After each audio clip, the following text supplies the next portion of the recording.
El Real Betis Balompié es uno de los equipos que más se está moviendo en este mercado de fichajes y ya os lo adelanto que me gusta mucho lo que está haciendo.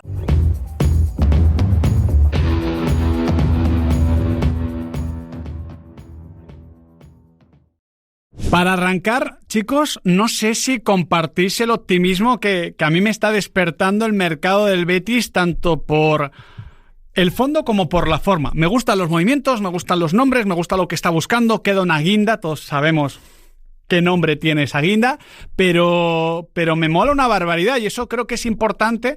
O quiero decir, creo que no me esperaba que me fuese a gustar tanto el mercado sabiendo que Antony regresaba de cesión, que lo de Jesús, a mí desde el principio me decían que estaba bastante encaminado a salir. Se decía Revelais y al final ha sido como, y que lo de Johnny Cardoso también estaba hecho y atado. Son 3 futbolistas que fueron muy importantes en el resurgir del Betis y a pesar de eso, creo que el Betis está operando bien. Sí, creo que en la teoría está sonando muy bien. Ya veremos qué pasa luego en la práctica. Habrá que testar a estos futbolistas. Algunos de ellos son grandes desconocidos en el fútbol español. Pero el Betis está haciendo algo que a nosotros aquí en La Pizarra nos gusta mucho y que reclamamos muchas veces a las direcciones deportivas, que es ser creativos y buscar en otros mercados. Apostar. Atacar otros mercados porque puede haber futbolistas muy aprovechables como ojalá lo sean los que acaban de llegar. Porque a veces, Borja, tenemos la sensación de que hay varias direcciones deportivas que juegan sobre seguro. Nombres que apuestan por cercanía, por conocimiento de agentes y demás historias, y que te pueden aportar cositas, pero que luego nunca te dejan un gran rendimiento ni deportivo ni económico. Y clubes como el Betis tienen que pensar un poco como siempre ha pensado el Villarreal. Firmar futbolistas que me puedan dar retorno. Y creo que esta es una de las líneas que está llevando a cabo la dirección deportiva de Manu Fajardo. Sí, habla muy bien del scouting. Habla muy bien de lo que realiza el Betis a nivel internacional, sobre todo por el tipo de perfil y de roles. Hablabas que te gustaba el mercado del Betis y yo creo que a todos nos está convenciendo porque están posicionándose en los sitios donde tenían más debilidades. Justo. Teníamos el foco en la portería, se han movido rápido, tenían el foco en los laterales, ahí falta el lateral derecho, pero el lateral izquierdo ya lo han cubierto. El centro del campo, que ha habido salidas, ha llegado uno de los futbolistas que más destacaron en el Mundial de Clubes, uno de los 3 colombianos que fueron sensación. Arias se fue a Wolves, Ríos a Benfica y De Osa, que ahora hablaremos de él, llega al Betis. Luego, es verdad que Riquelme ha tenido una etapa complicada en el Atlético de Madrid, pero es un chico con potencial, joven y que, como bien decís, puede tener una plusvalía si se recupera. Falta la gran pieza en el extremo. Yo creo que el Real Betis Balompié lo que estamos viendo es eso. Primero, tener una capacidad de scouting, un central también que creo que es diferente a lo que tenía el Betis, y yéndose a un mercado donde saben, primero, buscan perfiles muy concretos del rol que quieren para ese jugador que van a buscar y luego la necesidad que ellos tenían. Entonces, a mí me parece un momento muy inteligente. Luego puede salir bien o puede salir mal como siempre, porque son muchos de ellos chicos jóvenes, pero desde luego con poco dinero en cuanto a desembolso y ser creativo y calidad, me parece un mercado que pinta muy bien. Y velocidad, rapidez, porque, ojo, las prisas también son malas consejeras, igual que hemos entendido el mercado lento del Girona, de la Real Sociedad, tampoco es que por fichar pronto estés fichando bien, no. Pero si has conseguido dejar prácticamente todo hecho con 10-15 días para que arranque la liga, Manuel Pellegrini se va a dormir mucho más tranquilo, porque a veces le pedimos a los entrenadores que pongan a circular en marcha y a buen nivel a sus equipos cuando les faltaban 4 titulares 3 días antes de arrancar la temporada. Creo que esto Pellegrini también lo va a agradecer mucho. Sí. Y además, pensando en los chicos que están llegando al Real Betis Balompié, jóvenes, sin experiencia en el fútbol español en algunos casos, confío mucho en Pellegrini. Creo que Pellegrini es un entrenador que ya ha demostrado ser un tipo que sabe exprimir al máximo la plantilla. Lo hizo en Villarreal. Y sobre todo hacer crecer a este tipo de jugadores. Para analizar un poquito lo que está siendo el mercado y cómo queda la plantilla del Real Betis Balompié, que ya decimos que está al 95% finiquitada, yo lo primero que diría, Borja, es que realmente el proyecto de Pellegrini ya toma aire en invierno. Es verdad que Antonio de Triana, de momento, es Antony y no Antonio. Ya veremos qué pasa.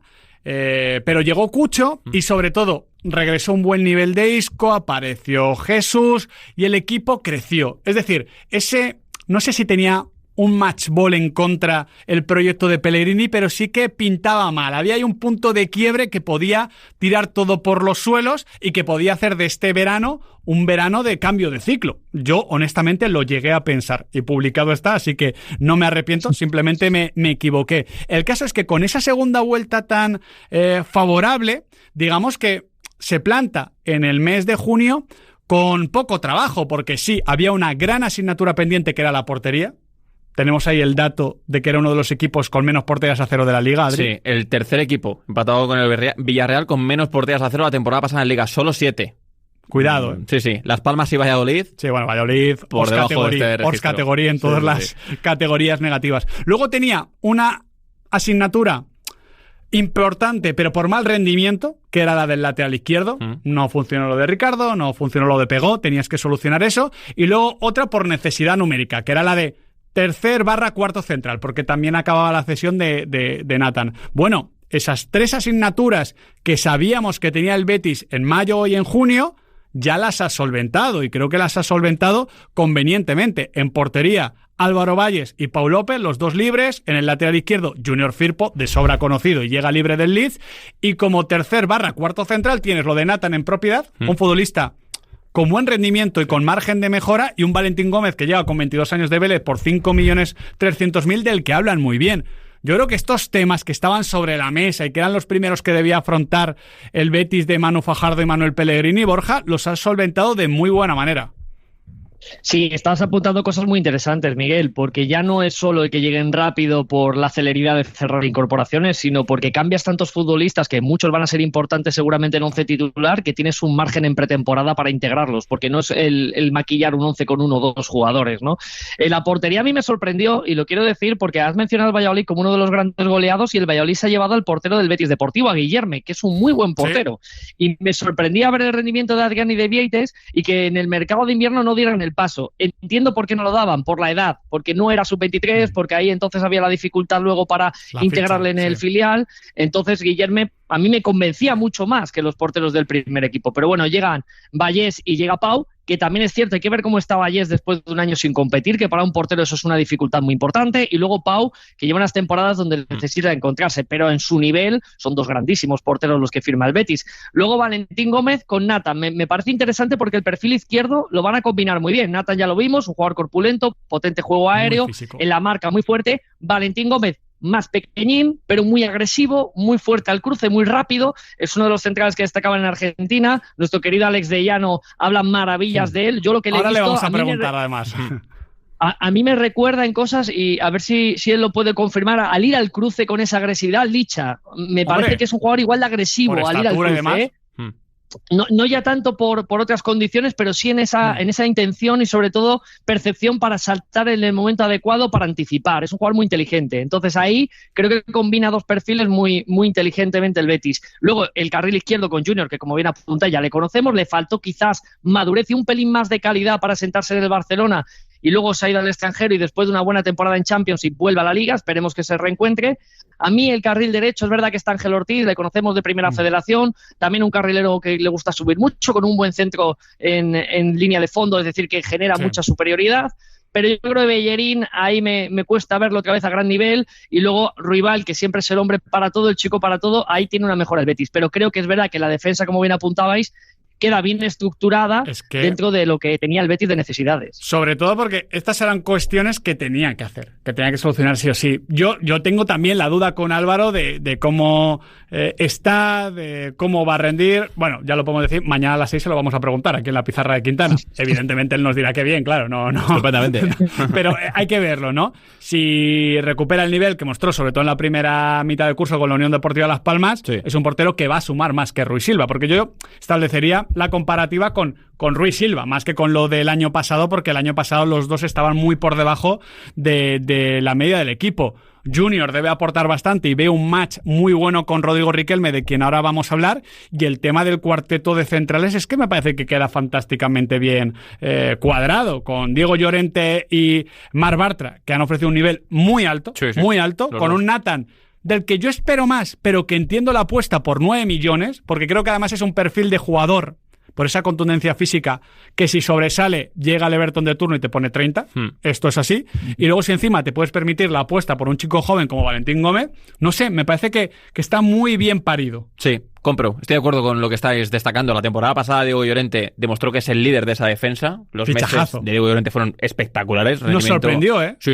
Rendimiento brutal el que ofreció. Y creo que también nos sorprendió lo de Bartra, porque no partía como titular, se hizo con el puesto y creo que el nivel también fue muy bueno. Así que puede alternar los Pellegrini, va a tener 4 buenos centrales para esa posición, para el eje de la defensa. Creo que los va a poder combinar además bastante bien. Tengo muchas ganas de ver cómo sale lo de Valentín Gómez, que es al que menos conozco. Mira, Johnny Cardoso fue también de Fajardo, ¿no? Sí. Es ese primer invierno, lo digo porque ha habido tantos cambios en la dirección deportiva del Betis en los últimos 5 o 6 años que ya me pierdo. Pero no deja de ser una apuesta también que, vamos, no sé si tú conocías, Borja, a Johnny Cardoso cuando llega al Betis. No. Yo ni idea. Tampoco. Y al mes estábamos enamorados Sí. de Johnny Cardoso. Nada más llegar. Flipamos con su impacto. Decíamos, bueno, vamos a ver si lo mantiene. Bueno, yo creo que lo mantuvo y creció. Y claro, ahí llegó la baja lógica y esperada en este mercado. Esto no era una asignatura pendiente que tenía el Betis, pero sabía que se le iba a encontrar, que era la de Johnny. Ya fuese por el tema del Tottenham y esa cláusula con el tema del Lo Celso, ya fuese por el interés del Atlético de Madrid, a mí me consta que desde el momento en el que Johnny Cardoso abandona el Metropolitano en uno de los últimos partidos de Liga, ya está cerrado todo porque con Simeone queda más o menos cuadradito y falta encontrar la cifra. Ya sabía el Betis lo que iba a pasar. Aquí la cuestión es, primero, evaluar qué es lo que pierde con Johnny Cardoso, que hay que ser justos, Borja, me parece mucho. Johnny Cardoso es un jugador muy ganador de duelos, aunque creo que ahí todavía puede mejorar, pero abarca mucho campo, es muy fuerte, es muy bueno anticipando, elevaba mucho la altura de la línea defensiva, tenía llegada tanto de disparo como a balón parado. Creo que es al Real Madrid al que marca de cabeza, si no me equivoco. Es un jugador que contagiaba competitividad y que protagonizaba varios de los mejores momentos del Betis. Yo recuerdo aquella gran victoria ante el Atlético de Madrid, que se quedó corta en el resultado, pero que Johnny Cardoso se zampó a Rodrigo de Paul, la primera parte en la final de la Conference, donde él se zampa a Moisés Caicedo. No sé, Johnny Cardoso me parece no Isco, no Anthony, pero la tercera pieza en valor del Betis que llega a la final de la Conference. ¿Sabes? Una de las virtudes que siempre valoramos de los jugadores cuando son muy buenos es que nos impresionan a su nivel técnico, a una respuesta porque es un gran goleador.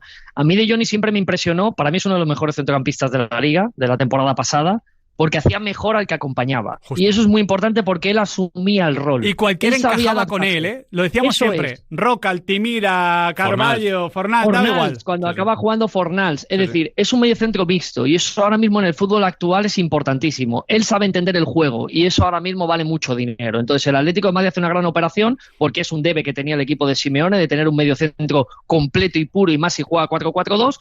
Johnny, lo que tú decías, te permitía ir a campo rival, adelantar línea porque él se posicionaba siempre muy bien para dominar dónde iba a caer el balón o dónde podía anticipar y seguir dando continuidad al juego. Claro, el Betis pierde a un futbolista que hacía de ancla para que cualquier pareja de mediocentro, según situación de partido, el entrenador la pudiera manejar. Justo. Ha llegado de Osa, es otro jugador, es diferente. Aparte que tiene una historia que me imagino la conoceréis, es impresionante. Él trabajaba en la mina con su padre. Ah, sí, sí. Él trabajaba en la mina cuando tenía 20 años.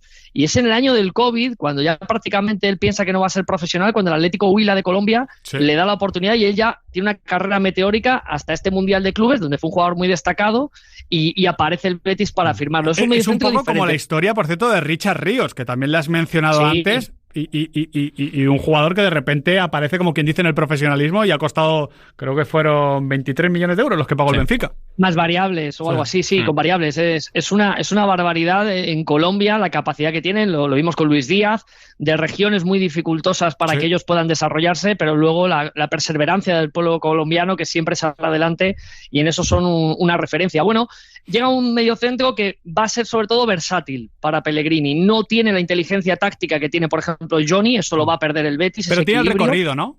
Ahí está, pero él va a ganar una cosa, es muy vertical, es decir, es un centrocampista que te puede jugar de doble pivote, de interior, incluso de volante, si juegas, por ejemplo, con línea de 4 en el centro del campo. Él tiene un dominio de su cuerpo muy interesante, entonces tiene ese cambio de ritmo, porque cuerpea muy bien, donde él gana distancia y rompe líneas, entonces ahí el Betis lo va a ganar. Luego técnicamente es un jugador solvente, e insisto, puede jugar perfectamente en el doble pivote y hacer funciones como mediocentro. Creo que es un jugador con una proyección y sobre todo con este momento en el que él realmente está creciendo, y en el Betis sobre todo con el entorno de calidad que le van a poner, creo que puede hacerse mejor jugador. No es lo mismo la Liga Mexicana que la Liga Española, entonces ese ritmo creo que es lo que él va a tener que medir en el comienzo de temporada, pero por condiciones y sobre todo por esa fiabilidad en ruptura de líneas, para un equipo como el Betis que le gusta dominar y que le gusta aparecer en campo contrario, es un jugador muy interesante. Es que es una apuesta importante, son 11 millones de euros los que hace el Betis por Nelson de Osa, pero me encaja mucho esto que está comentando Borja con lo que tiene el Real Betis Balompié, porque tenemos la duda de quién va a acompañar a De Osa, igual que la teníamos con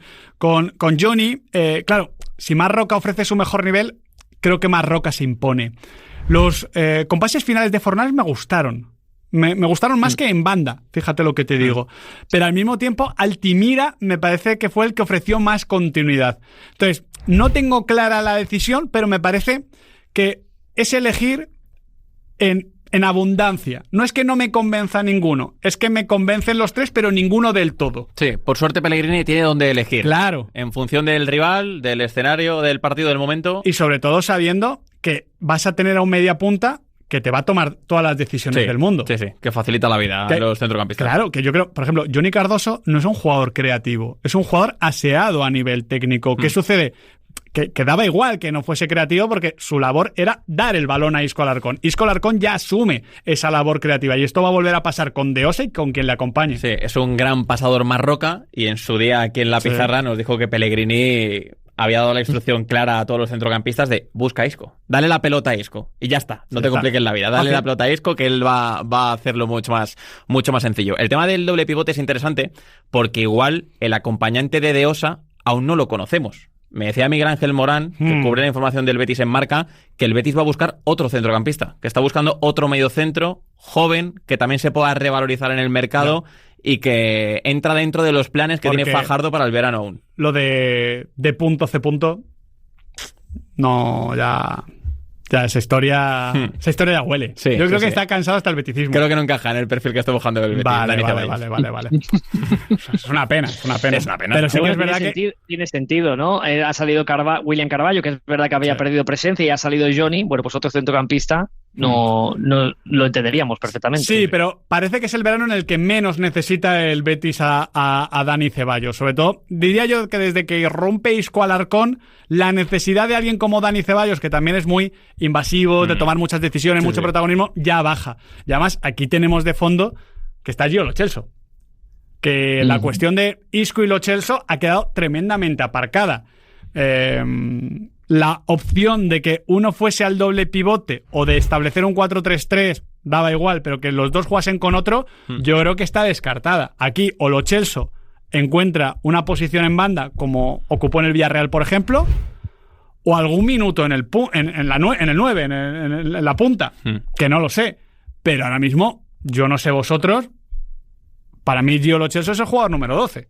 No funcionó lo de Isco y Fekir juntos y se está empezando a atragantar seriamente lo de Isco y Lo Celso. Es que me parece complicado, ¿eh? Sí. Porque además coincide en el tiempo.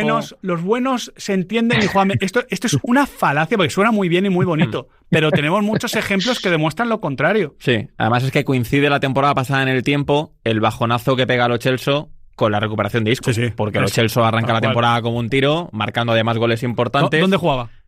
Pero claro, sí, jugaba en su sitio, jugaba donde más cómodo se encuentra, está claro. Pero cuando se recupera Isco y entra en esa media punta, Lo Celso se desplaza a la banda derecha y no casaron bien, no terminaron de casar. También, si me permitís, eso que ha dicho Miguel es muy interesante. Los buenos siempre pueden jugar juntos. Bueno, depende de si son adaptables a la posición donde le vas a ubicar. Entonces, a partir de ahí puedes minimizar el impacto del jugador. Lo que se te puede ocurrir ahora en el Betis, hombre, tienes a Junior Firpo, que es un jugador muy profundo, pues si llevas a Gio, por ejemplo, a la izquierda y que le cedas ese carril a Junior y que él coja posición de segundo media punta con Isco y que Isco se mueva con más libertad, pues oye, pues a lo mejor por ahí puedes encontrar una encaja. Yo creo que Pellegrini ese tipo de cosas siempre, como con Fornals, esa reconversión a medio centro de la fase final de temporada, puede encontrar un sitio. Él cree en el talento, ¿eh? Si hay un entrenador en el fútbol español que cree en el talento, bueno, hay varios, ¿no? Evidentemente, por suerte, pero Manuel Pellegrini lo ha demostrado más que de sobra, que tenemos ahí los ejemplos de Villarreal, de Málaga, ahora del Real Betis Balompié, apostando por centrocampistas, por jugadores creativos, dándole las llaves del equipo a un Isco Alarcón que venía de varios años a la sombra. O sea, Pellegrini dudoso no es, Borja. No, y mirando la base, y mirando abajo, que si hay un chico como Jesús que destaca y ve que tiene capacidad, le pone ojo a Pablo García, que no le hemos mencionado. Ahí va yo. Es uno de mis niños protegidos, y yo lo tengo que decir porque a mí me impactó mucho, y perdona que cuente la anécdota, pero el primer partido que me toca narrar al Betis Deportivo, sale a jugar, jugaba Jesús, que rápidamente nos llenó el ojo porque era muy encarador y muy descarado, y cuando le vimos ya el perfil un poco de tren inferior fuerte, bajito, pequeñín, yo camiseta dije, por dentro. Este tiene pinta... Sí, dije, este tiene pinta de que nos va a hacer divertir. Y la primera que sale es una pisada para marcharse en banda con una suficiencia, y cuando vi la edad me quedé impactado. Luego ya le seguimos durante la temporada y me parece que el Betis tiene ahí un proyecto de jugador que, si está centrado y sigue su proyección, va a ser divertidísimo y va a ser un jugadorazo. Lo vimos este verano con ese partido ante Alemania. Es increíble, con la sub-19, con ese... Fue hat-trick y una asistencia. Y penalti provocado, ¿no? No sé, fue una barbaridad porque ese partido es una auténtica locura. Estuve preguntando a buenos amigos que trabajan muy bien en las categorías inferiores del Real Betis Balompié por este chico, y me comentaron que es un jugador que ha ido adelantando su posición en el campo. Creo recordar que me dijeron que una de sus primeras posiciones era como lateral, bueno, fútbol 7, ya sabemos que esto es muy relativo, pero que es un jugador que está... O sea, tiene una relación con el gol de sociopatía, de necesidad. O sea, es un goleador. O sea, es algo rollo Haaland. Yo siempre he dicho que es un sociópata. Es un tío que necesita alimentarse del gol, ¿vale? O sea, lo tiene entre ceja y ceja. Pues Pablo García, siendo un jugador con un cuerpo muy diferente y con una tipología diferente, está obsesionado con el gol y le ves hacer cosas. Yo recuerdo cuando entra en Florencia en un momento complicado en el Artino Franchi, y toma decisiones. El sombrero, ¿no? Tiene un sombrero y todo. Claro, es que no es que le salga o no, porque, chico, esto es fútbol y hasta Isco se puede equivocar. Pero son las decisiones, atreverte en ese momento. En un momento muy importante para el club de tu vida. Que tú tienes ahí un sentimiento de responsabilidad muy importante. Entonces, me parece también a la hora, por eso lo iba a introducir cuando lo ha hecho Borja con el tema de Lo Celso, de que el Betis tiene que ir trabajando dándole espacio, ¿vale? No estoy diciendo que el Betis deba vender a Joao Lo Celso, ¿vale? Pero sí que digo que tiene que generar ese espacio. Porque es un chico que viene pisando fuerte, y ya sabéis que siempre digo que los canteranos son hijos de la ruina. Jesús Rodríguez en cierta medida lo fue. Apareció en el momento más complicado, pero ahora mismo el Betis no está en ruina, por suerte. ¿Qué sucede? Que cuando los equipos no están en ruina, no recurren muchas veces a la cantera. Prefieren apostar por Joao Lo Celso, por Fornals, que por un canterano. Y lo puedo entender. Pero claro, cuando te viene un proyecto tan potente como este, sería delictivo no hacerle un espacio. Entonces eso me parece importante. Dicho lo cual, decía que íbamos a introducir a Alex de Llano. Le he pedido que... Porque hoy estaba teleado. Esta tarde estaba de Llano. Da sus cosas. Sí, me ha dicho que hoy, mañana y pasado por las tardes tiene lío. ¿Tiene lío? ¿Anda? Pero me ha respondido como de forma de no me vuelvas a preguntar. Vale. Como no insistas. Claro. No te va a coger el teléfono. Sobre todo porque sabemos que si le insistimos no lo dice.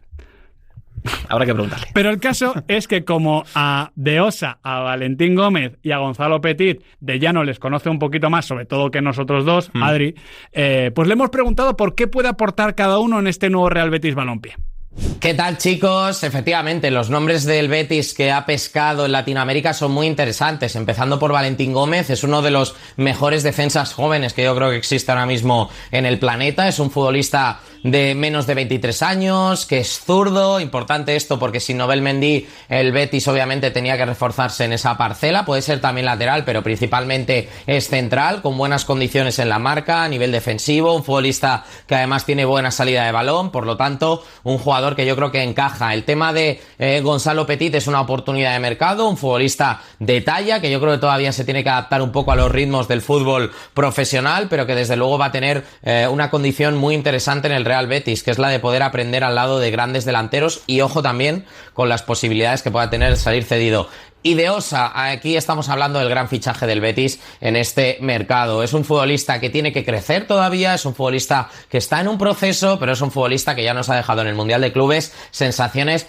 muy positivas. Un centrocampista que se maneja muy bien en el ida y vuelta, que no es tanto de estar fijo en una posición, sino que tiene más posibilidades en el ir y en el volver, que puede llevar al equipo hacia arriba a través de la conducción, que puede robar balones, que se puede animar con disparos desde fuera. En definitiva, 3 futbolistas, 3 nombres, uno más joven como Gonzalo Petit, otro todavía por desarrollarse o por crecer todavía más como Valentín Gómez, y el caso de Osa, que del Betis parece que va a sacar también un gran traspaso en el futuro, como ha ocurrido con Johnny Cardoso.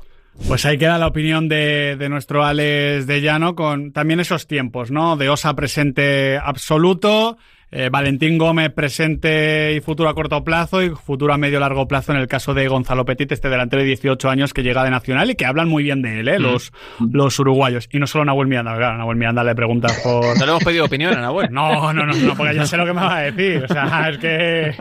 Están sus cosas también, Nahuel. Ha vuelto ya, está por Madrid. Está por Madrid ya. A ver... comentábamos esa baja lógica y esperada, que era de Johnny Cardoso, por eso hemos comentado lo de Osa y el centro del campo. La baja más sorprendente, entre comillas, es la de Jesús Rodríguez. Ya digo que desde el comienzo del mercado a mí ya me llegaba esa información, parecía que el Betis entendía que era el momento de vender. Entiendo yo que porque se crea Jesús Rodríguez, pero no mata por Jesús Rodríguez, porque si no ves esa ventana de oportunidad, es mi sensación. Lo vendes por 22 millones. No sé qué valoración hacéis de su marcha, porque no es como la de Fer López, es diferente. A mí me deja un sabor de boca amargo, sobre todo por cómo termina la etapa de Jesús. Con lo que ocurre en la final, esa segunda parte ante el Chelsea, él no entra bien al partido, queda un poco señalado. Y ahora que se marcha, sí, deja un buen dinero en caja. Entiendo que el Betis prioriza esa cuestión económica porque, oye, te está pagando un buen dinero por un chico que acaba de irrumpir en la élite, que no sabes, sí, tiene mucho potencial, pero no sabes muy bien cómo va a salir y cuánta rentabilidad le vas a poder sacar en el futuro. En lo económico lo entiendo. En lo deportivo ya digo que me deja un sabor de boca agridulce.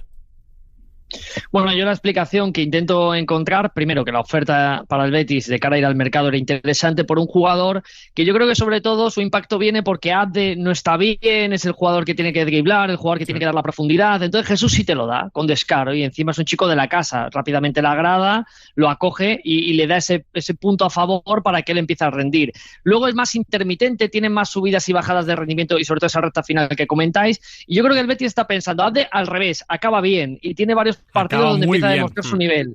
Claro, entonces dices, tengo a Pablo García, que por cierto, otro detalle, tiene un golpe de zurda impresionante para que no lo haya visto. Y dice, este chico le puede ir integrando como bien comentábamos antes. Han ido al mercado, quieren a Anthony. Entonces, claro, ya son mucha gente en la banda. Te dan tanto dinero por un chico de la casa que al final, de cara al fair play financiero es 100%, porque es un chico salido de la cantera.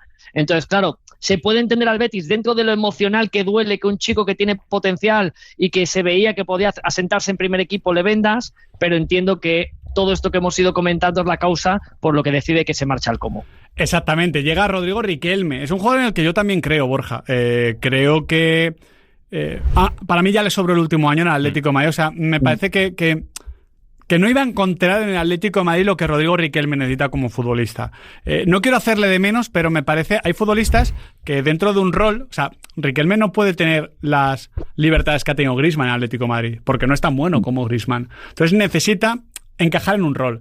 Y Rodrigo Riquelme no es un jugador de rol, es un jugador de tomar muchas decisiones, de sentirse importante, de pisar zonas interiores, de poder fallar, ¿vale? Y yo creo que Rorro no ha tenido ese espacio en Atlético de Madrid, porque quizás Rorro es más un jugador que puede ser importante en un Girona, en un Villarreal, en un Betis, que en el siguiente nivel que es el Atlético de Madrid. No creo que se enfaden nuestros amigos béticos, pero el Atlético de Madrid es un nivel extra de exigencia. Esto es obvio.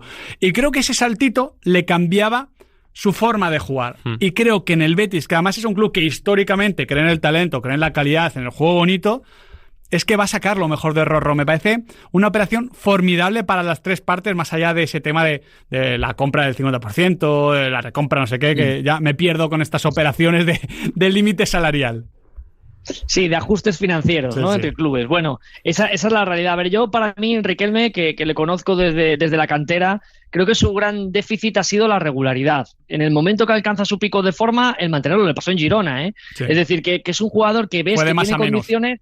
Eso es, pero le falta cierta constancia y yo creo que tiene que ver mucho con su cabeza, con su creencia realmente en su estado de juego. Entonces, en el Atlético de Madrid tenía dos problemas. El que apuntabas, primero, el salto de nivel, que evidentemente la exigencia de un equipo que está continuamente en Champions y que tiene que disputar títulos no es la misma de donde venías, que era Miranda, que era Girona, en fin. Y luego encima te encuentras con un cambio de sistema de Simeone y donde te ponen de carrilero zurdo, donde te alejan del área, donde te alejan de aparecer entre líneas, porque él es sobre todo un jugador de aparición en conducción, porque tiene una punta de velocidad en carrera conduciendo muy importante. Claro, a él le cuesta, y encima en el Atlético de Madrid poco margen para equivocarte, porque si no eres un futbolista sentado en ese rol de titular o de rotación clara, tienes que hacerlo muy bien para que des el siguiente paso. Y yo creo que a Riquelme las oportunidades que le dieron no las terminó de aprovechar. El año pasado, como tú bien dices, yo sospechaba que podía salir por su bien, por sus condiciones, pero deciden mantenerle en plantilla. Cambia el sistema. No sale, de una debacle. Te lo digo yo, no sale en parte porque es muy colchonero. Y este tipo de historias, porque sabes que cuando sales ya es difícil que vuelvas, esa es la realidad. Totalmente. Y luego se da la debacle del Villamarín, donde el Atlético de Madrid cambia el sistema. Y aparece Giuliano Simeone, que es, digamos, un jugador diferente, que es potencia física, presión alta, forzar errores, no tener ningún problema en el despliegue defensivo y de repente reordena el equipo a un 4-4-2 donde Riquelme se le abre una puerta para volver a aparecer y para ser importante. Y sin embargo, cuando ya está el sistema integrado, las veces que tanto él como Samulino empiezan a participar, no dan el rendimiento esperado. Así que para mí era una salida clara, pero desde luego hablamos de un chico técnicamente muy bueno, con mucha velocidad para la transición. Creo que tiene que mejorar un poquito la toma de decisión final, que muchas veces se le ve que cuando llega a área no termina de dar ese último impulso para ser un jugador todavía superior, pero en un Betis, como bien hablamos, de un contexto técnicamente bien rodeado, a mí me parece un fichaje muy interesante y al que Pellegrini es el perfil de jugador que le suele sacar rendimiento. Una mala decisión en el tercio final del campo lo condena en el Atlético de Madrid. Mallorca, ¿no? Sí, ese contragolpe. Mallorca, que Simeone además lo señala públicamente. A ver, a falta de planes tan sugerentes como los de Alex de Llano, yo estoy viendo el Betis Córdoba de pretemporada de hace un par de viernes. Ya tienes otros tipos de planes. Bueno, claro, efectivamente. Está en otro momento vital. Y me gustó mucho, la primera parte del Betis, me gustó mucho la conexión con Isco, ya de Rodrigo Riquelme. Desde la banda izquierda, Isco se nota que quería integrarlo pronto. Es que me parece natural. De hecho, Riquelme en la presentación dice que Isco le escribe, que Isco es quien termina de convencer a Riquelme. Agente Isco. Claro, para que fiche por el Real Betis Balompié. Y se nota que ya sobre el campo, Isco lo está buscando. Es verdad que ese día Riquelme falla varias ocasiones claras, que el otro día tuvo un fallo que condena un poco al Betis con un error que no debe cometer Riquelme, un pase atrás que no debe cometer, pero me parece un fichaje muy bien tirado y la conexión con Isco, insisto, me parece muy prometedora. Es que el fútbol luego son parejas y sociedades, siempre. Lo elevamos mucho a lo posicional, a lo táctico, flechitas, realmente son sociedades. Y si me pongo un poquito más panenquita, sociedades socioafectivas, que esto lo dicen muchos los entrenadores. Que se entiendan en Rodrigo Riquelme, Junior Firpo e Isco, que son un triángulo que a priori encaja por cómo es cada futbolista, por lo que es y lo que no es, sería un gran punto, porque al final Isco, al perfil que caiga, lo va a hacer el perfil fuerte. Y lo normal es que Isco caiga al perfil izquierdo, por su naturaleza como futbolista. ¿Qué pasa? Que ahí aparece el perfil diestro. Y en el perfil diestro hay un hueco para Antonio de Triana. Ya lo hemos comentado. Esta operación es de final de temporada, final de mercado. Porque tú no puedes traer, siendo el Betis, no puedes firmar a Anthony en julio. No puedes, es imposible, por las cantidades que se están moviendo. Necesitas que pasen los equipos, las necesidades, que Anthony se mantenga fuerte y que entonces sí el United pueda acceder a bajar sus peticiones o a negociar X cosas. Yo creo que la primera parte del verano ya está hecha, que es llegar a agosto y de momento Anthony sigue en el Manchester United y es un problema para el Manchester United. El Betis tiene ese espacio creado. Necesita a un jugador de banda derecha. Sería el salto de calidad. Sin duda. Porque aunque ahora mismo Anthony fichase por el Besiktas, el Betis no va a encontrar algo parecido en el mercado. Seguro que tiene otras opciones. Seguro que la dirección deportiva tiene plan B, plan C y plan D. Pero Anthony es un jugador al que no puedes acceder y que nos generaba mucha duda al principio, Adri, pero su impacto fue colosal, pero colosal. Sí. Había un dato que no hemos dado. En la primera vuelta, los expected goals del Betis eran terroríficos. Sí, sobre todo con Abde, terribles. debía 7-8 goles. Sí.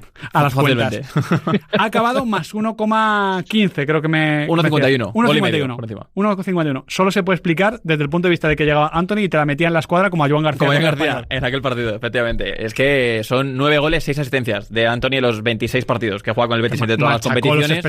Claro, demostró que es futbolista de nivel Champions League, lo que sabíamos que es Antony cuando lo ficha el Manchester United procedente del Ajax, y además cayó de pie también por el compromiso. El tipo llegó y se puso a currar en banda, que esto nos hizo... Es que eso es lo más relevante sospechar. Porque yo no sé si Antony puede mantener el nivel de inspiración que tuvo el tramo del año pasado, porque era increíble. Sí.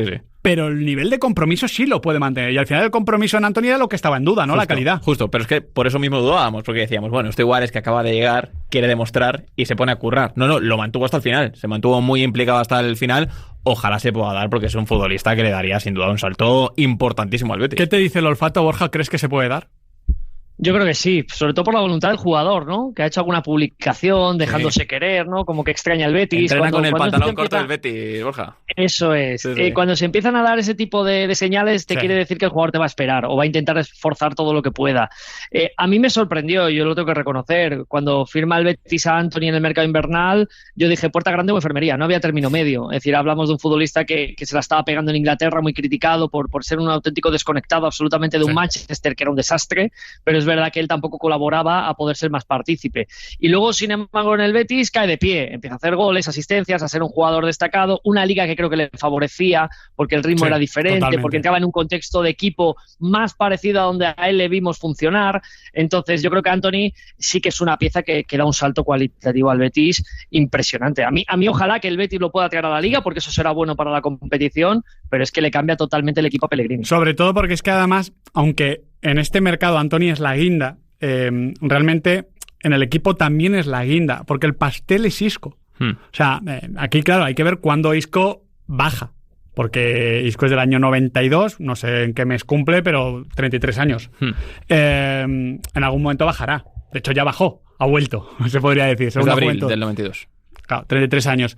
Pero el pastel es Isco, y esto me parece muy importante porque Antony fue crack desde el lado débil, porque Antony recibía en situaciones favorables, no tenía que asumir el peso, porque Antony asumiendo el peso es un jugador un poco disperso, se enreda, se equivoca. Aquí era, oye, pico de área, espacio y ataco. ¡Pam! Sí. Jugada concreta, y ahí fue definitivo. Ojalá llegue esa guinda del pastel y ojalá la veamos, porque redondearía un mercado del Betis, hombre, a la espera de ver cómo salen los futbolistas sudamericanos. A priori, yo le pondría un 9. Si llega Antony, bueno, un 9, un 9,5. Sí, tendría muy buena pinta. Ojalá lo haga Fajardo. Veremos qué sucede. Borja Aranda, muchísimas gracias por habernos acompañado en este análisis del Betis. Nada, un placer como siempre. Abrazo grande a los dos. Chao, chao.